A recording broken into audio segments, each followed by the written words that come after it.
Hi everyone, Sandra Duran Wilson here, and welcome to this week's Mixed Media Soul Sparks. Every week I bring you some new ideas, or maybe not so new, but maybe a new twist on how to create a mixed media work, move your paint, collage, you name it. And this week I'm talking about an unusual way to move your paint, and that's with yarn. This is one of my very favorite ways to create what I call implied texture. And implied texture means that it looks like there's texture, but when you touch it, it's smooth. And I'll do the big reveal on this one soon, but I want to show you how I got to this point. This particular yarn, it's actually in a circle. And I got this at the fabric store, and I think they just have it you can actually just kind of twist it and make a scarf out of it. But you can also use other types of yarn. This is a really wild one that has like little strings coming off. And this one is a little shorter strings. So each yarn is going to give you a different effect. And I'm going to put a couple of different ones on here. So what we're going to do is we're going to put this onto a panel, and you could get it to work on a stretched canvas. Paper, not so much. If the paper were mounted on something, but I think it's a little too absorbent, so this works best either on a panel or stretched canvas. And I'm going to put this over this area that's already been painted. The one I'm going to reveal to you in a few minutes didn't have any paint on it. So it doesn't matter if you're working from just white or if you're working on top of a painted surface. I wanted to show you the possibilities of both. So what I want to do now is take and tape this to the back. Let's see if I can tape this with gloves on. Always fun. And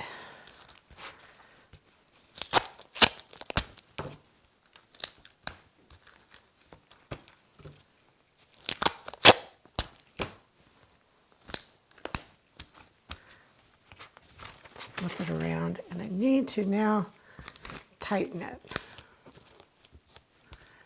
So here we're going to pull this one over here a bit. Sometimes you just have to get started and then come back in and tighten it. That was a good trick. Now I can tear this off and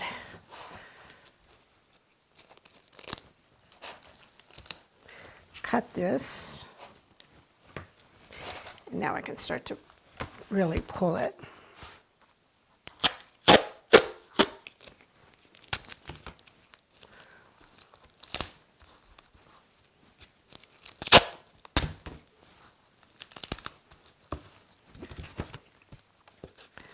So, well, I kind of pulled it out. So I'll pull it over this way. You want it tight. It doesn't have to be super tight, but you want it to make contact with the, well, we're going to make that good enough for now. And here, an easier way is just to take this and just start to wrap it.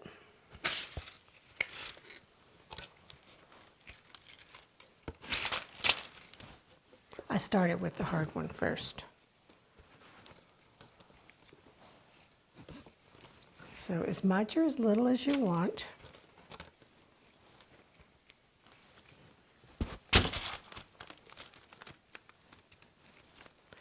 And now I'm going to need to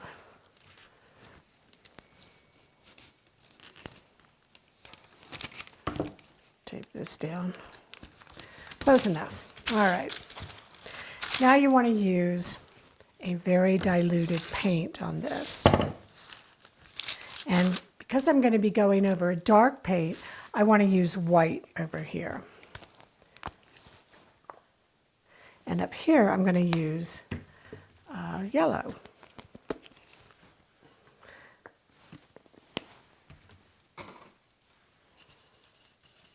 So my brush is really wet.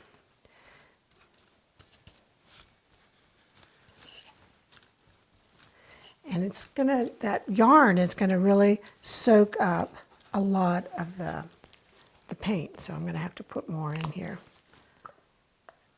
Let's get a little water. You can even spray some water onto the yarn, and that's gonna help it kind of stay in place as well, especially up here where I don't have it very tight. So let's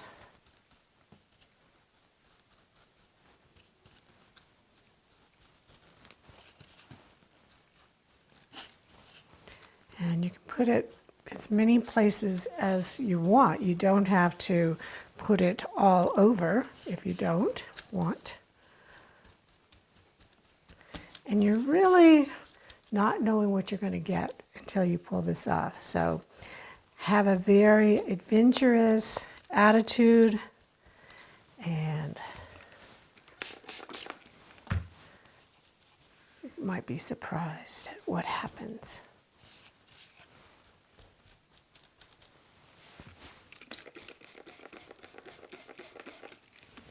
That yellow is a little too bright for me, so I'm going to push it back here.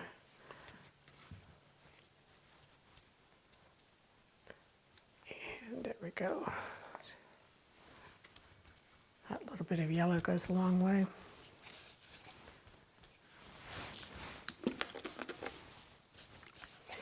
Now this is going to take some time to dry, so we won't be able to see this one today, but I know I'll get that one finished. I'll try and get this one finished for you too, but if not, I'll just show you what it looks like. And here's another idea, that you can let this dry and pull the yarn off and then repeat it. If you noticed on there was already a pattern there, and I had actually used a piece of open weave fabric to do the same thing. So perhaps you have cheesecloth or something else. You can use a very loose weave fabric. The mesh bags you get with vegetables, they don't tend to work as well because they're more rigid. You need something very soft and pliable that is going to stay onto the surface. The plastic doesn't quite do it, but fabrics will. So let me show you what this one looks like. So now you can see how much I had it taped back there. And I took that little piece and I put it over the corner, and that helped hold it. But look at how the big reveal here. So as I pull this off,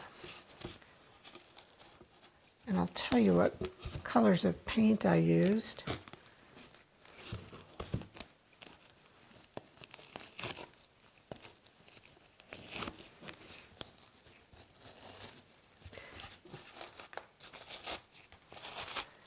I usually don't let it sit this long because some of the fabric or some of the yarn may want to stick on there, but I wanted to do the big reveal here. And I used a sepia and a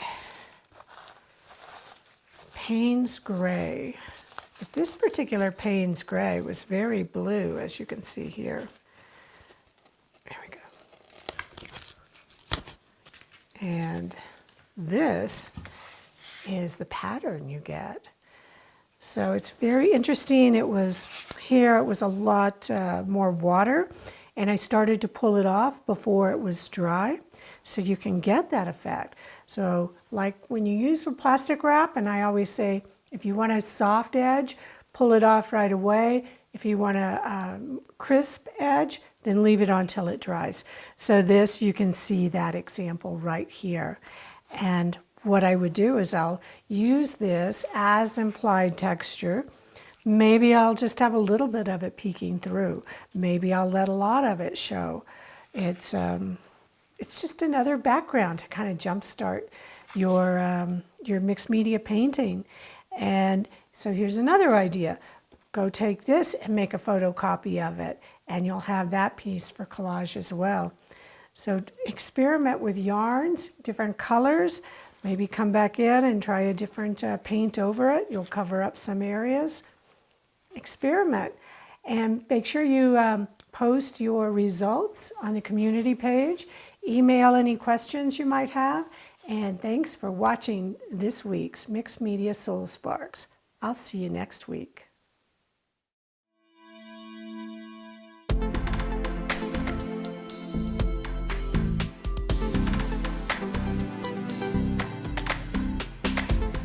Join the Creative Awakening Community on Facebook, where you'll be able to post your art, connect with other creatives around the world, and ask questions. Use the hashtag Mixed Media Soul Sparks when posting your work on social media. Thanks for joining me, and I'll see you next week.